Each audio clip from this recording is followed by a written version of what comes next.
Welcome to Beena's Dubai kitchen. நான் இன்றைக்கி salmon fish அவிக்கிறது எப்படின்னு சொல்கிறேன். இது வந்து நம்ம குழம்பு வைக்கக்கூடாது, குழம்பு வச்சா டேஸ்ட் வராது, ஃப்ரையும் பண்ணக்கூடாது. இதில் எண்ணெய் நிறையா இருக்கிறதுனால ஃப்ரை பண்ணோம்னா வெடிக்கும், அது கொழுப்பு நிறையா இருக்கிறதுனால வெடிச்சிரும்.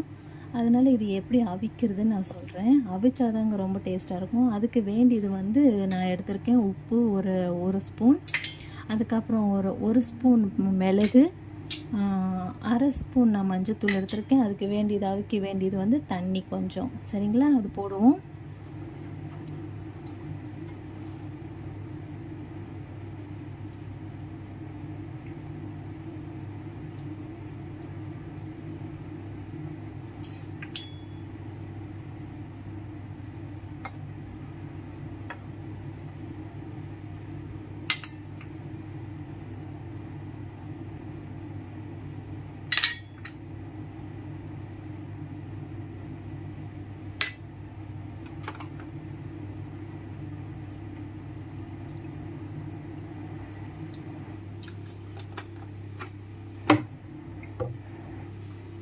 இந்த அளவுக்கு தண்ணி போட்டால் போதும். ஏற்கனவே ஃபிஷ்ஷிலே நம்மளுக்கு தண்ணி வரும், அதனால நம்ம அவிச்சிருவோம். இப்போது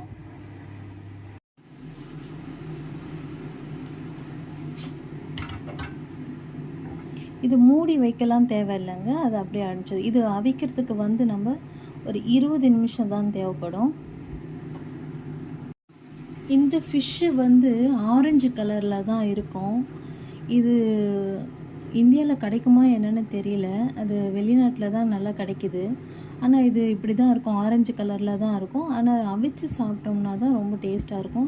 ஆனால் இந்த ஃபிஷ்ஷு சொல்கிறாங்க எல்லோரும் ஒரு உடம்புக்கும் ரொம்ப நல்லதுன்னு சொல்லி.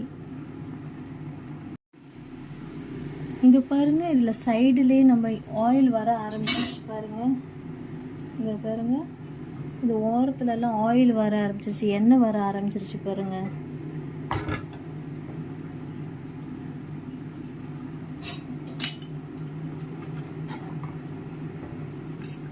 ரெண்டாவது லைன் நம்ம திருப்பிடலாம். திருப்பும் போதே உடஞ்சிருங்க, அதான் 2 ஸ்பூன்ல வச்சு திருப்புறேன்.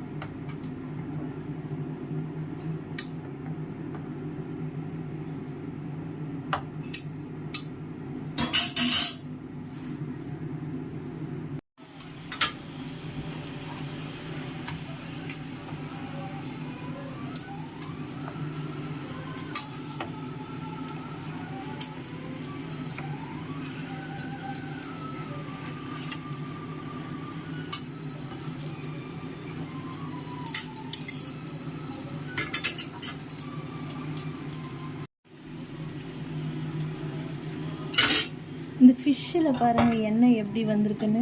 இங்கே பாருங்கள், உங்களுக்கு காமிக்கிறேன். இங்கே பாருங்கள், ஆயில் பாருங்கள் எப்படி இருக்குன்னு. இது ஃபுல்லாக ஆயில் தான், அந்த ஃபிஷ்ஷுக்குள்ளே ஆயிலு வெந்துருச்சுங்க. இது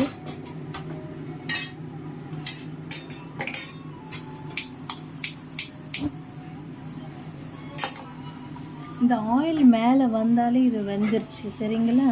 இங்கே பாருங்கள், இதுக்கு வந்து நான் 1 கிளாஸ் தண்ணி ஊற்றிருக்கேங்க. 1 கிளாஸ் தண்ணியில் தான் இது வேகும்.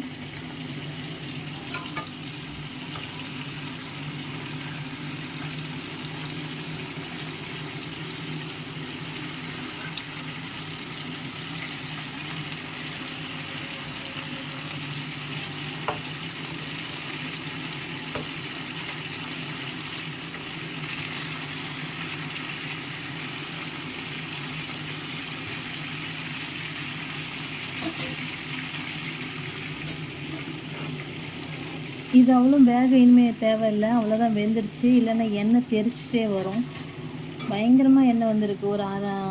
இந்த எண்ணெயெல்லாம் பார்த்தீங்கன்னா ஒரு 1/4 டம்ளர் இருக்குங்க, அரை டம்ளர் கூட இருக்கலாம். சின்ன டம்ளரில், சின்ன கிளாஸில் ஒரு அரை கிளாஸ் இருக்கும் இந்த எண்ணெய். அவ்வளோ எண்ணெய் வந்திருக்கு. அதனால தான் குழம்புல வந்து இது டேஸ்ட் இருக்காது. நீங்கள் இப்படி அவிச்சு சாப்பிட்டு சப்பாத்தி ரைஸுக்கு சாப்பிட்டிங்கன்னா ரொம்ப டேஸ்ட்டாக இருக்குங்க. காய்ஸ், இதுமாரி நீங்கள் பூண்டு கூட போட்டு 2வது ஃப்ரை பண்ணி சாப்பிட்லாம்.